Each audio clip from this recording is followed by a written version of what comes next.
So here we have the 8 limbs of yoga. Ashtau Angani. At the very end, Ashtau means 8, and Angani means limbs or parts. Now when Patanjali talks about that, he says that Anga, so Ashtau means 8, and Anga means parts or limbs. So he's talking about, I can talk about my hand, my shoulder, my hip and my foot individually. I can, discuss that. But they all work together. There's no separation.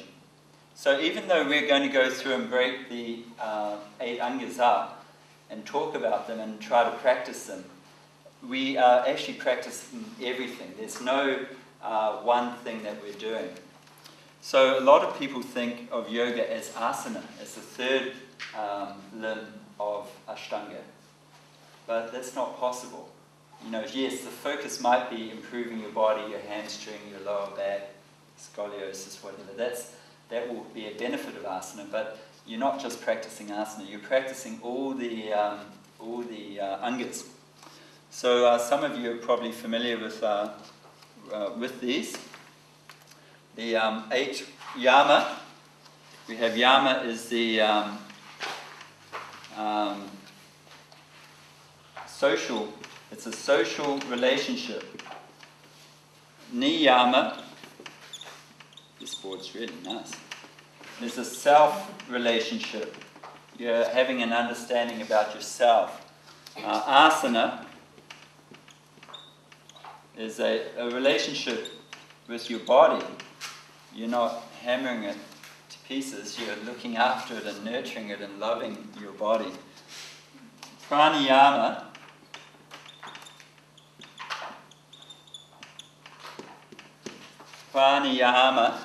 is prana is your life force. So it's a relationship with your life force. Now the pranayama, ayama, means to stretch, to extend. Prana, this is very important. This particular one, Tasha was talking about it before. It helped the anger, or it might help the focus for not counting so much.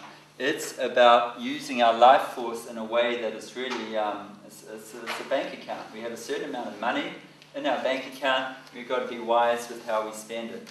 They say Vedically, if you're given a certain number of breaths, and if you use it up quickly, you're gone. Otherwise, you could have more of we all have a set length of time. We come and go, but why use it up any quicker than we need to? Pratyahara.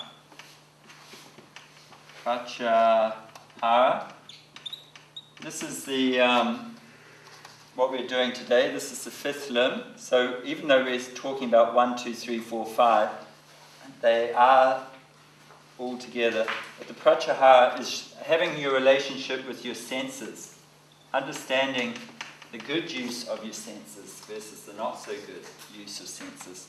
Something in the Western world we need a lot of education or understanding to develop these tools. You don't have to wait for the policeman or your parents or somebody to tell you. You become the master of your senses. You have a great understanding. Now these first 5 yamas, angas, yama, niyama, asana, pranayama, and pratyahara, this is the external practice. This is where we can actually do something. It's physical. I have a relationship with 10 million people in New York City.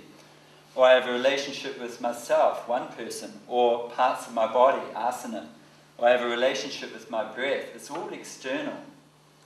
Even the senses is considered external.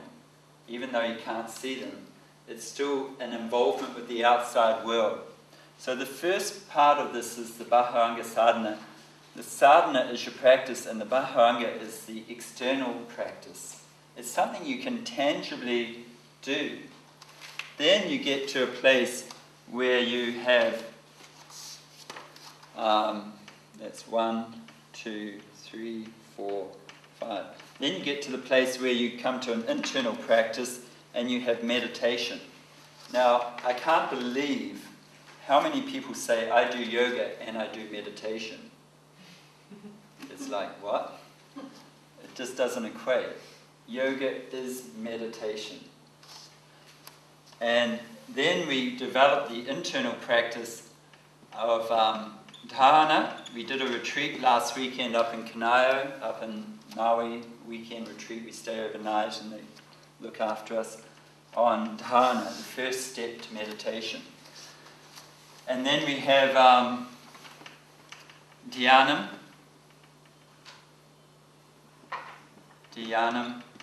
and we have samadhi. Some of you guys probably have heard about samadhi. Okay?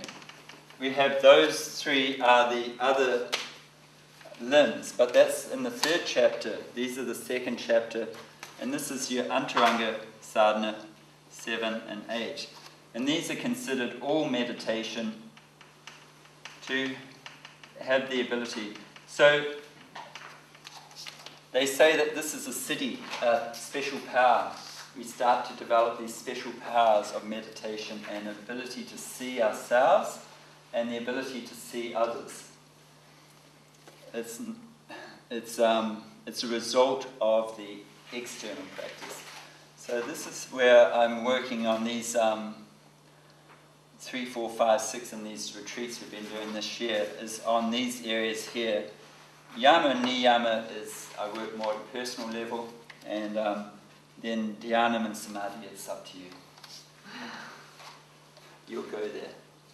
Okay? And it's not like you're climbing a step ladder.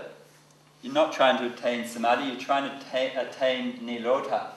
Samadhi will bring you towards nirodha.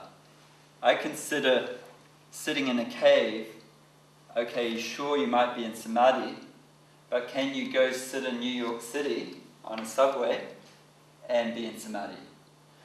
I'm travelling next weekend to Australia to see my mother, or my family. She's about to pass away. And is my samadhi, can I take it back to my relationship with my mother? This is important to me. It's about relationship.